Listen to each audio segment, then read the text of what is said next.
Hello guys, आगे हमने मूल अधिकारों के बारे में 2 क्लास ली। पहली क्लास में हमने मूल अधिकारों की पृष्ठभूमि तथा अनुच्छेद 12 और 13 के बारे में जानकारी ली थी और फिर अगली क्लास में अनुच्छेद 14 और अनुच्छेद 15 के बारे में जानकारी ली थी।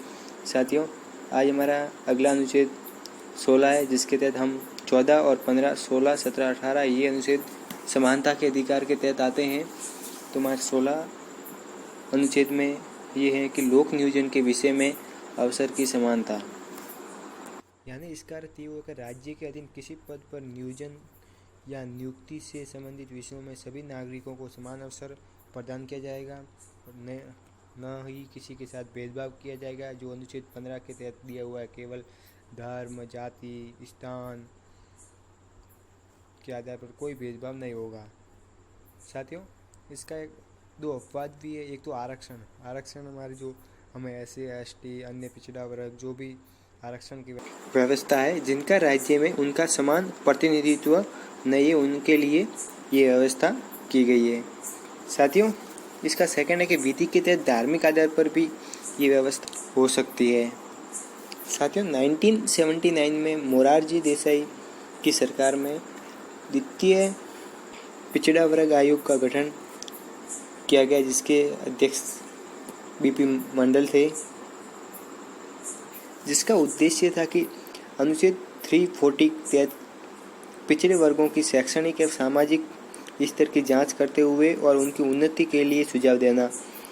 तो इसने 1980 में अपनी रिपोर्ट प्रस्तुत की, जिसमें 3743 जातियों की पहचान की गई जो शैक्षणिक एवं सामाजिक स्तर पर कमज़ोर है और उनकी उन्नति के लिए ये व्यवस्था की गई, जिसमें 52% जनसंख्या इस जाति से संबंधित थी। कुल भारत की जनसंख्या का 52% इस जाति से संबंधित थी, जिसमें 27% आरक्षण की व्यवस्था की गई। लेकिन मोरारजी देसाई की सरकार गिरने की वजह से ये कार्य पूर्ण न हो सका। साथियों, फिर 1990 में VP सिंह की सरकार ने ये फिर मुद्दा उठाया और 27% आरक्षण की व्यवस्था करने के लिए विचार बनाया, लेकिन फिर सरकार गिरने की वजह से ये कार्य भी पूर्ण न हो सका। 1993 में नरसिंह राव की सरकार ने 2 परिवर्तन करते हुए ये विधेयक पास करवाया, जिसमें पहला तो था 27% आरक्षण की व्यवस्था, लेकिन उसकी प्रमुखता आर्थिक स्थिति के आधार पर को ध्यान में रखा जाए, जिनके इधर पर ये 27% आरक्षण उन्हें मिलेगा। और सेकंड था 10% अतिरिक्त उनके लिए आरक्षण जो उच्च जाति के लेकिन उनकी आर्थिक स्थिति ठीक नहीं है। जो अभी मोदी सरकार ने ये व्यवस्था लागू की, उच्च जातियों में जिनकी आर्थिक स्थिति ठीक नहीं, उन्हें 10% आरक्षण की व्यवस्था की गई। उसी तरह नरसिंह राव की सरकार ने ये व्यवस्था लागू की गई थी, लेकिन जब मंडल केस 1992 में उच्चतम न्यायालय के पास गया ये केस, तो उस सुप्रीम कोर्ट ने पहली व्यवस्था 27% वाली तो मान ली थी, लेकिन 10% आरक्षण वाली बात को असंवैधानिक माना था। लेकिन जो 27% आरक्षण की व्यवस्था को माना, उसमें भी कुछ शर्तें दी गई, जिसके तहत ये लागू किया जा सकता था और उन शर्तों को सरकार ने पूरा किया। साथियों, जिसकी वजह से मोदी सरकार को वर्तमान में ये 10% आरक्षण की व्यवस्था करनी पड़ी थी 2019 में, क्योंकि जिस समय उच्चतम न्यायालय ने उसे अवैध ठहराया था, यानी असंवैधानिक ठहराया था। साथियों, हमारा अगला है अस्पृश्यता का अंत, जो अनुच्छेद 17 में दिया हुआ है।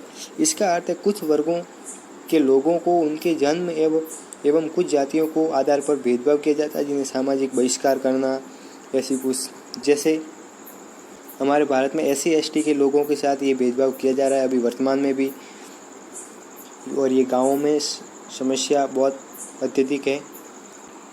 इसलिए ये अनुच्छेद 17 में इसकी व्यवस्था की गई और इसके लिए एक एक्ट भी आया था, जन अधिकार सुरक्षा एक्ट 1955 में, जिसमें छुआछूत को दंडनीय अपराध ठहराया गया, जिसमें यदि कोई ये अपराध करता है तो उसे 6 माह की कारावास और 500 रुपये का जुर्माना लगाया जाएगा। और जो व्यक्ति इसके तहत कोई अपराधी ठहराया गया, उसे संसद या राज्य विधानमंडल का सदस्य के लिए अयोग्य ठहराया जाएगा, यानी वो चुनाव नहीं लड़ सकता। यदि कोई भी व्यक्ति निम्न जाति वर्ग या किसी के साथ सामाजिक बहिष्कार करता है तो उसे अयोग्य ठहराया जाएगा, वो चुनाव नहीं लड़ सकता।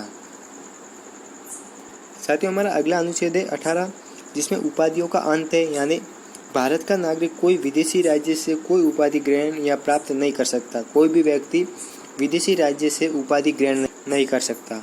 यदि कोई राज्य के अधीन लाभ या विश्वास के पद को धारण करते हुए वाला व्यक्ति किसी विदेशी राज्य से या उनके अधीन किसी रूप में उपलब्धि या भेंट राष्ट्रपति की सहमति के बिना स्वीकार नहीं कर सकता, यानी कोई भी राज्य के अधीन लाभ या विश्वास का पद धारण करता है तो वो व्यक्ति राष्ट्रपति के बिना विदेशी राज्य के अधीन कोई भेंट या उपलब्धि स्वीकार नहीं कर सकता।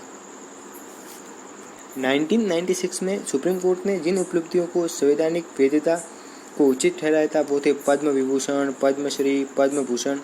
ये उपाधि नहीं है, ये पुरस्कार के अंतर्गत आते हैं, ये सुप्रीम कोर्ट ने कहा था। लेकिन जिन व्यक्तियों ने ये पुरस्कार प्राप्त किया है उन्हें अपने नाम के प्रत्यय या उपसर्ग के रूप में इनका उपयोग नहीं कर सकते। यदि वो उपयोग कर रहे हैं यानी आगे पीछे नहीं लगा सकते। यदि वो उपयोग कर रहे हैं तो उन्हें ये उपाधि या पुरस्कार त्यागना पड़ेगा। साथियों, आज हमारा समता का अधिकार पूरा हुआ, यानी समानता का अधिकार पूरा 14 से करके 18 तक पूरा हुआ। कल हम स्वतंत्रता का अधिकार लेंगे जिसमें 19 से 22 तक है। फिर हम आगे जो 32 तक अधिकार है उनके बारे में जानेंगे।